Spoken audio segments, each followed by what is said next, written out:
Մարդու ուղին երբեմն կարելի է պատմել ոչ թե թվերով ու կոչումներով, այլ շարժումով, պայքարով ու ներշնչմամբ։ Հենց այդպիսի պատմություն էր ներկայացվում ռուս-հայկական համալսարանում նվիրված ֆիզիկական դաստիարակության և առողջ ապրելակերպի ամբիոնի վարիչ, մանկավարժական գիտությունների դոկտոր պրոֆեսոր Արմեն Գրիգորյանի 65-ամյակին։ Այս 60 և ավել տարիներում, որ ես ապրել եմ, ժապավենի պես հետ եմ նայում, չկա մեկ օր, չկա մեկ ժամ, որ ես սպորտով չապրեմ։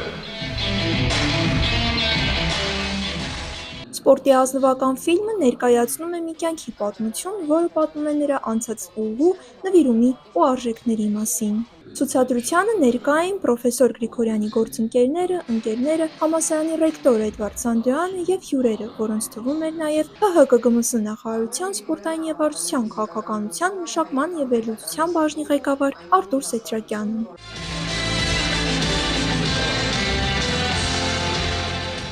Ֆիլմը ամբողջությամբ կարող եք դիտել ՌՀՀ էջում։ Երևի թե սիրահարվեցի սպորտին հենց այդ ռուտեին, չգիտեմ։ Կարծում եմ, որ իմ առաջի ամենաթանկ մեդալը դա առաջին մեդալն է Հայաստանի վարժության